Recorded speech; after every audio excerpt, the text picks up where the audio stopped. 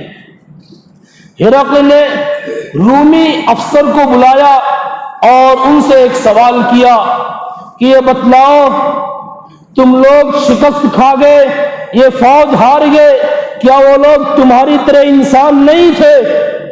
کہا وہ ہماری طرح انسان تھے۔ اس نے دوسرا سوال کیا، یہ بتلاؤ کہ تعداد میں کون زیادہ تھے؟ کہا تعداد میں ہم زیادہ تھے، مسلمان تعداد میں کم تھے۔ پھر تیسرا سوال کیا، یہ بتلاؤ جب تعداد میں تم زیادہ تھے، مسلمان تعداد میں کم تھے، تم شکست کیسے کھا گئے؟ ایک رومی افسر کا جو اسلام کا دشمن ہے، وہ اسلام کا ماننے والا نہیں ہے، لیکن اس نے ہرقل کے سامنے جس کا اقرار اور اعتراف کیا تھا، اس نے کہا من اجل انہم یصومون اللیل یصومون النہار ویقومون اللیل ویأمرون بالمعروف وینہون عن المنکر ویوفون بالعہد ویتناصفون بینہم۔ اس نے اس بات کا اقرار کیا کہ یہ مسلمان تعداد میں کم ہونے کے باوجود جو اس میدان کو لے گئے اور جیت گئے، اس کی وجہ یہ ہے کہ وہ راتوں کو اٹھ کر اللہ کو یاد کرتے ہیں، وہ راتوں کو اللہ کو یاد کرتے ہیں، راتوں میں قیام کرتے ہیں، دن کو روزہ رکھتے ہیں، وَيُوفُونَ بِالْعَهْدِ، اور جب وہ کوئی وعدہ کرتے ہیں تو اس وعدے کی پاسداری کرتے ہیں، اس وعدے کو نبھاتے ہیں۔ یأمرون بالمعروف، وہ بھلی باتوں کا حکم دیتے ہیں، وینہون عن المنکر، اور بری باتوں سے روکتے ہیں، ویتناصفون بینہم، اور وہ آپس میں عدل و انصاف کا معاملہ کرتے ہیں، آپس میں انصاف کا معاملہ کرتے ہیں، ظلم کا معاملہ نہیں کرتے ہیں۔ یہ ایک رومی افسر کا جو اسلام اور مسلمانوں کا دشمن ہے، لیکن اس نے مسلمانوں کو یہ کرتے ہوئے دیکھا تھا اور مسلمانوں کے حالات کا اس نے مشاہدہ کیا تھا۔ ہرقل کے سامنے اس نے اس بات کا اقرار و اعتراف کیا اور کہا تم لوگ کیوں ہار گئے؟ تو اس نے کہا من اجل انا نشرب الخمر، اس وجہ سے کہ ہم شراب پیتے ہیں، ہم بدکاری کرتے ہیں، ہم حرام مال استعمال کرتے ہیں، اور ہم بری باتوں کے کرنے کے لیے کہتے ہیں، اور اللہ جن سے راضی ہوتا ہے اس سے ہم روکتے ہیں، ہم وعدے کی خلاف ورزی کرتے ہیں، اس وجہ سے ہم میدان ہار گئے۔ پتا چلا کہ میدان کی جیتنے کے لیے وہ ایمانی حرارت اور ایمانی غیرت کا باقی رہنا اور اس کا زندہ رہنا یہ ضروری ہے۔ تو ایمان جتنا مضبوط ہوگا اور ایمان میں جتنی زیادہ پختگی ہوگی، حالات سے نمٹنا اتنا ہی زیادہ آسان ہوگا۔ وہ شروع کا زمانہ ہے، حضرت مولانا محمد الیاس صاحب رحمۃ اللہ علیہ بانی تبلیغی جماعت، وہ شروع کا کام تھا، وہ 30 علماء کی ایک جماعت لے کر کے، جس میں حضرت مولانا مفتی جمیل احمد صاحب تھانوی رحمۃ اللہ علیہ، حضرت جی مولانا محمد یوسف صاحب رحمۃ اللہ علیہ، حضرت جی مولانا انعام الحسن صاحب رحمۃ اللہ علیہ، ان سب حضرات تو اس میں شامل تھے، اور کہا کہ اصل کام تو عربوں کا ہے، وہاں تک بھی اس کو لے کر کے چلنا چاہیے۔ جب وہ لے کر کے گئے تو انہوں نے حنفی، شوافی، مالکی، حنابلہ تمام علماء کو مدرسہ سولتیہ میں جمع کیا، اور مدرسہ سولتیہ میں جمع کرنے کے بعد ہر ایک سے ایک سوال کیا۔ اب ایک بہت بڑا علماء کا مجمع ہو گیا، اور مدرسہ سولتیہ میں ایک سوال کرتے ہیں کہ بتلائیے کہ آج مسلمانوں کی جو ذلت و نکبت، انحطاط اور پستی کا عالم ہے، اس کی وجہ کیا ہے؟ ایک سوال پوچھتے ہیں کہ آج مسلمانوں کی، یعنی یہ 70 80 90 سال پہلے کی بات ہے، اس وقت سوال کیا تھا کہ بتلائیے کہ آج مسلمانوں کی ذلت و نکبت، انحطاط اور پستی کی وجہ کیا ہے؟ ایک نے کہا حضرت علم کی کمی ہے۔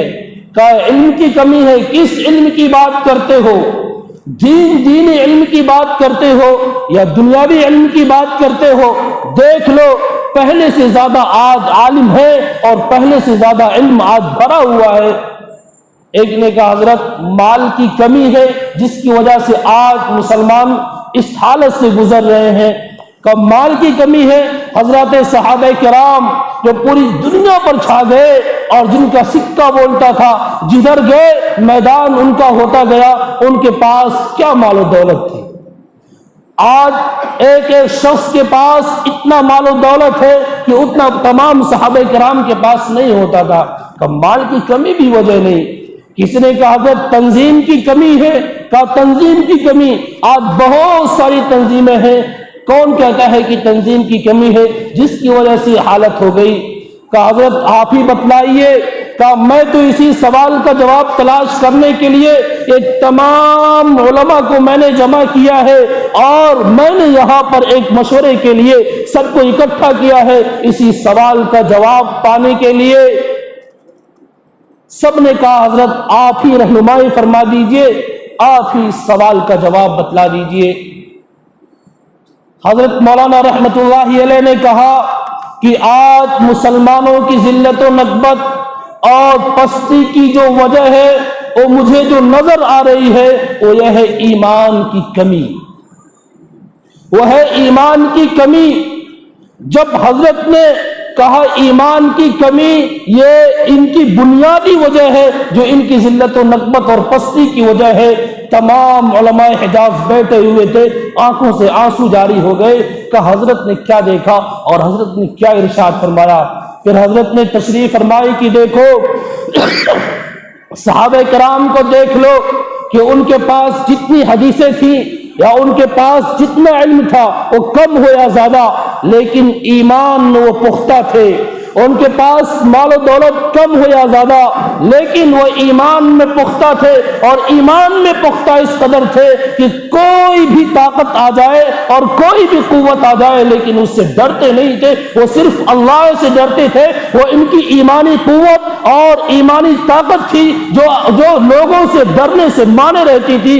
حضرت حذیفہ ابن الیمان رضی اللہ تعالیٰ عنہ کا نام کون نہیں جانتا، وہ مشہور صحابی رسول حضرت حذیفہ رضی اللہ تعالیٰ عنہ، جب وہ اس وقت کی سپر پاور طاقت روم کے یہاں جاتے ہیں اور دسترخوان لگا ہوا ہے، کھانے کے لیے بیٹھ گئے، جب لقمہ اٹھاتے ہیں کچھ حصہ نیچے گر جاتا ہے، اس کو اٹھا کر صاف کر کے کھانے لگتے ہیں۔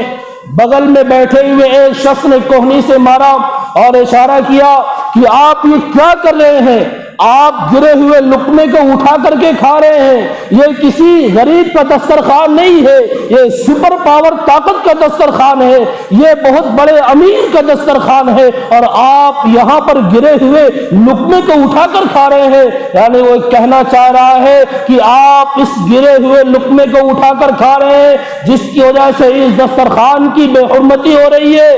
لیکن حضرت حذیفہ ابن الیمان رضی اللہ تعالیٰ عنہ، جن کے پاس وہ ایمانی طاقت اور ایمانی قوت تھی، انہوں نے اس بھرے مجمع میں تنے تنہا ہے، کوئی اور نہیں ہے، اور سب کے سب وہ اسلام کے دشمن ہے اور مسلمانوں کے دشمن ہے۔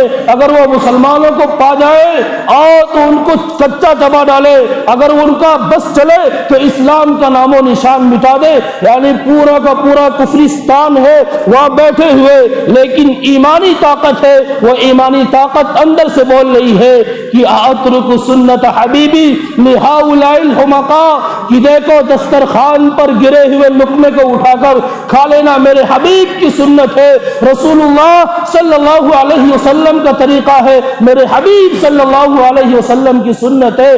کیا جملہ کہا، اترک سنت حبیبی لہؤلاء الحمقاء، کیا میں ان بے وقوفوں کی وجہ سے جو اپنے آپ کو سپر پاور طاقت شمار کرتے ہیں ان کو خطاب کرتے ہوئے کہتے ہیں اترک سنت حبیبی لہؤلاء الحمقاء، کیا میں اپنے حبیب کی سنت کو اور اپنے حبیب کے طریقے کو ان بے وقوفوں کی وجہ سے چھوڑ دوں؟ نہیں چھوڑ سکتا۔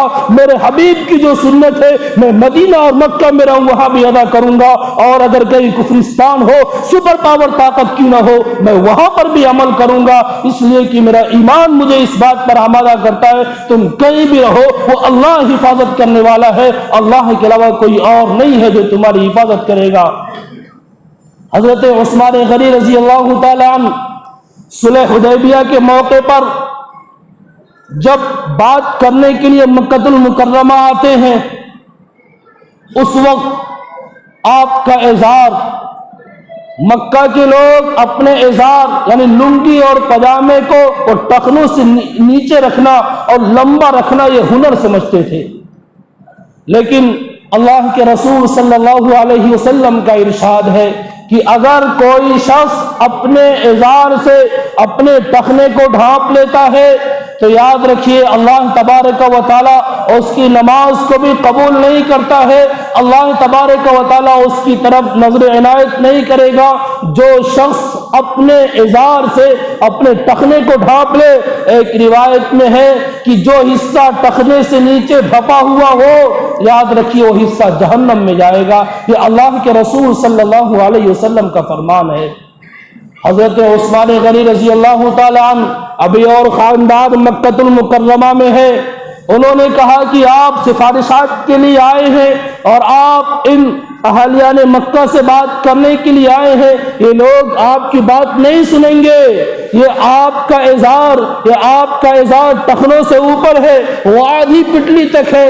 حضرت عثمان غنی رضی اللہ تعالی عنہ نے کہا یہ لوگ میری بات سنیں نہ سنیں، لیکن جو میرے حبیب کا طریقہ ہے میں ان کی وجہ سے چھوڑ نہیں سکتا، میں تو اسی طریقے پر رہوں گا، میرا کام ہے ان سے بات کرنا اور پیغام کو پہنچا دینا، ماننا نہ ماننا ان کا کام ہے، لیکن میں ان کی وجہ سے اپنے حبیب صلی اللہ علیہ وسلم کی سنت کو اور آپ صلی اللہ علیہ وسلم کے ارشاد مبارک کو میں ٹھکرا نہیں سکتا، میں اسی پر عمل کروں گا۔ تو جب ایمانی طاقت ہوتی ہے اور ایمانی غیرت ہوتی ہے تو اللہ تبارک و تعالیٰ وہ قوت دیتا ہے، اللہ تبارک و تعالیٰ وہ طاقت دیتا ہے، اللہ تبارک و تعالیٰ وہ ہمت اور قوت دیتا ہے۔ شرط یہ ہے کہ اس پر تو آؤ۔ بہت سی طاقتیں ایسی آئی جنہوں نے کہا من اشد منا قوت، ہم سے زیادہ طاقتور کون ہے، ہم سب سے زیادہ طاقتور ہے۔ ایسی قومیں بھی آئیں جنہوں نے کہا اور کر کے دکھلایا کہ پہاڑوں میں جو کتنے سخت ہوتے ہیں تراش کر گھروں کو بنایا، لیکن اللہ تبارک و تعالیٰ نے ان کو اس طریقے سے مٹایا، ان کو اس طریقے سے مٹایا کہ آج ان کا نام و نشان نہیں باقی ہے۔ من اشد منا قوت، قوم عاد نے کہا، اللہ تبارک و تعالیٰ نے وہ آندھی بھیجی جو 8 دن اور 7 رات مسلسل چلتی رہی اور وہ اس طریقے سے گرے پڑے رہے کأنہم اعجاز نخل خاویہ، گویا کہ وہ کھجور کے تنے ہوں جو زمین پر پڑے ہوئے ہیں۔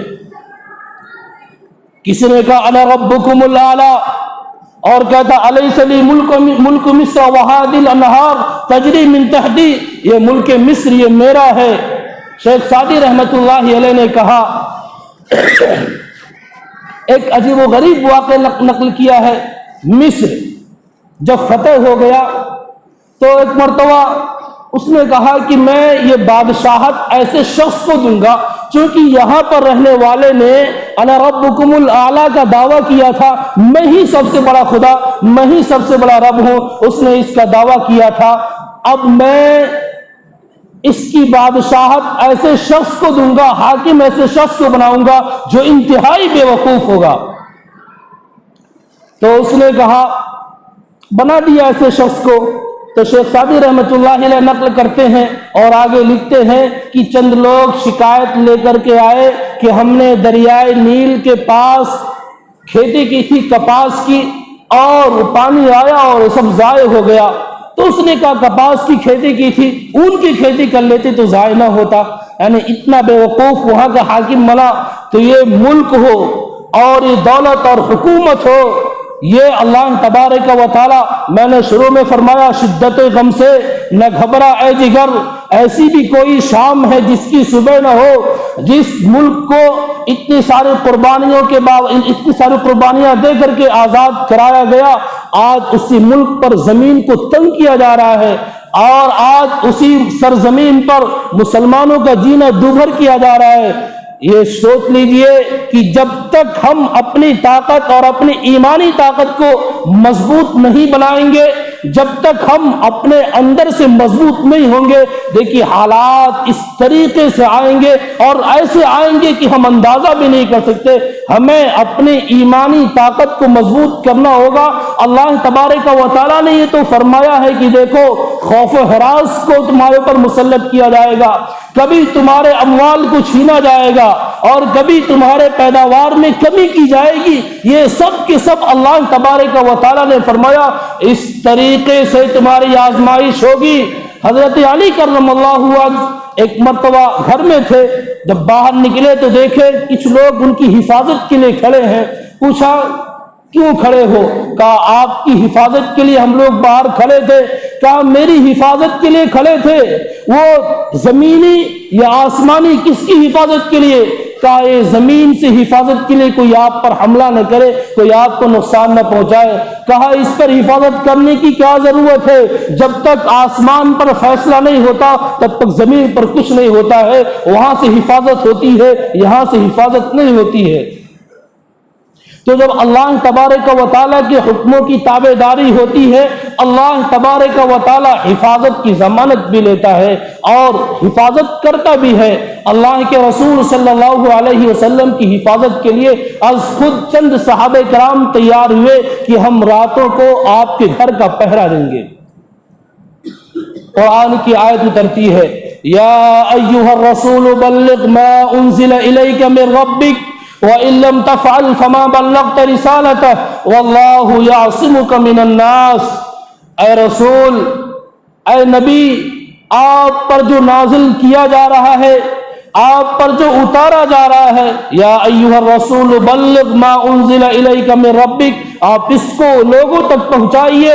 وَإِن لَّمْ تَفْعَلْ فَمَا بَلَّغْتَ رِسَالَتَهُ، اگر آپ نے اس کو لوگوں تک نہیں پہنچایا، اگر آپ نے اس پیغام کو لوگوں تک نہیں پہنچایا اور جو اللہ تبارک و تعالیٰ کی جانب سے نازل کیا جا رہا ہے آپ نے لوگوں تک یہ نہیں پہنچایا، فما بلغت رسالتہ، تو آپ نے اپنی رسالت کا حق ادا نہیں کیا۔ اور سنو، جب یہ کرو گے واللہ یعصمک من الناس، اللہ آپ کی لوگوں سے حفاظت کرے گا۔ اس آیت کا نازل ہونا تھا، اللہ کے رسول صلی اللہ علیہ وسلم نے صحابہ کرام سے کہا کہ اب اپنے گھروں کو چلے جائے۔ اللہ تبارک و تعالیٰ نے حفاظت تو پہلے بھی کی تھی، اب تو اپنے قرآن میں اتار دیا اور حفاظت کی ضمانت اور گارنٹی لے لی، واللہ یعصمک من الناس، اللہ تبارک و تعالیٰ آپ کی لوگوں سے حفاظت کرے گا، لوگوں سے بچا کر کے رکھے گا۔ آپ نے صحابہ کرام کو واپس کر دیا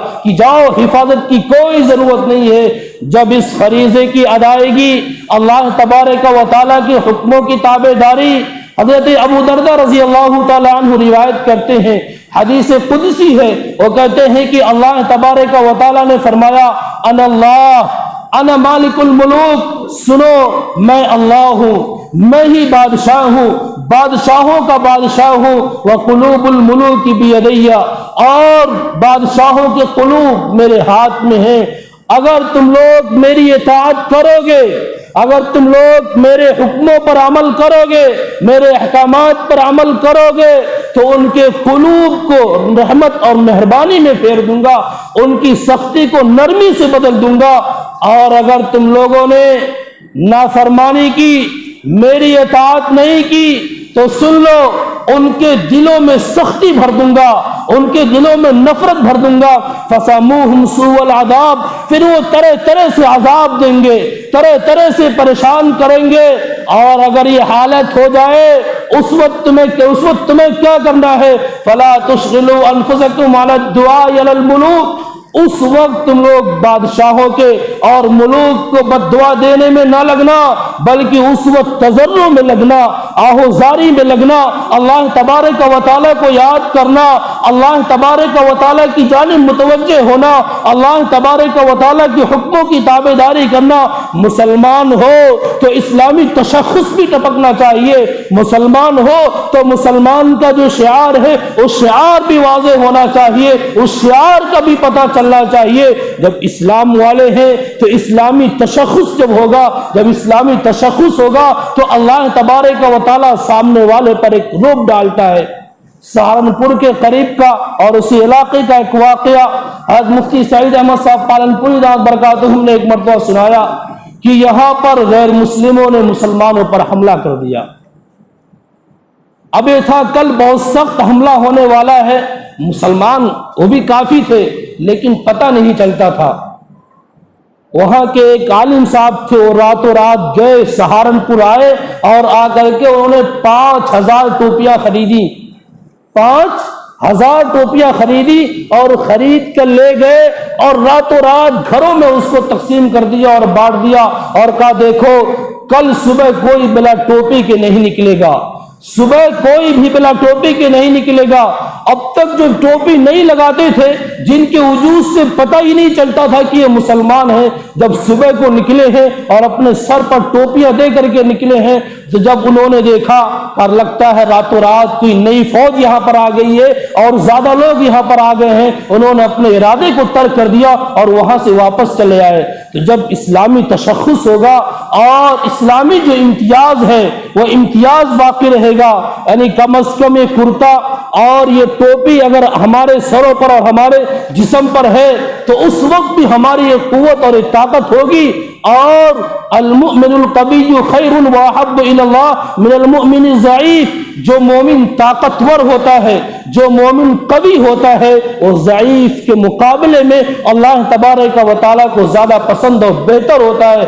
اس لیے اللہ تبارک و تعالیٰ کے حکموں کی تابع داری کریں اور اپنے نمازوں کے اندر اللہ تبارک و تعالیٰ سے دعا کریں, ملک کی حفاظت کے لیے بھی دعا کریں اور آئین کی حفاظت کے لیے بھی دعا کریں اور اپنے تشخص کو برقرار رکھیں, یعنی جو آپ کا خصوصی شعار ہے اور جو آپ کی پرسنالٹی ہے آپ اس کو باقی رکھیں. اگر اس طریقے پر رہیں گے تو اللہ تبارک و تعالیٰ دشمنوں پر ایک خوف پیدا کرے گا. آج ہم یہ نہیں کرتے اس لیے کہ حب الدنیا و کراہیت الموت, کی دنیا کی محبت ہے. اس طریقے سے کر لیں گے ہمیں نوکری کوئی نہیں دے گا اور موت کو ناپسند سمجھتے ہیں. سنیں یہی دو وجہ جو جبن ہے, اللہ کے رسول صلی اللہ علیہ وسلم نے فرمایا تھا کہ دیکھو لوگ تمہارے اوپر اس طریقے سے آئیں گے اور حملہ کریں گے جس طریقے سے کھانے والے پیالے پر ٹوٹ پڑتے ہیں. تو صحابہ کرام نے پوچھا کیا اس وقت ہماری تعداد کم ہوگی؟ آپ نے فرمایا نہیں, لیکن تمہارے اوپر جبن ہوگا. آپ صلی اللہ علیہ وسلم سے پوچھا گیا یہ جبن کیا ہے؟ آپ نے فرمایا حب الدنیا و کراہیت الموت, یہ دنیا کی محبت ہے اور موت کو ناپسند سمجھنا ہے. جبکہ حب الدنیا راس کل خطیہ, ہر جرم اور ہر خطا کی جڑ یہ دنیا کی محبت ہے. اور موت تحفۃ المؤمن الموت, مومن کا تحفہ موت ہے, اس کو تو قبول کرنا چاہیے. اللہ تبارک و تعالی ہم سب کو پورے تشخصات کے ساتھ زندہ رہنے کی توفیق اور ماحول عطا فرمائے. آمین. وآخر دعوانا الحمدللہ رب العالمین. سنتیں پڑھ لو.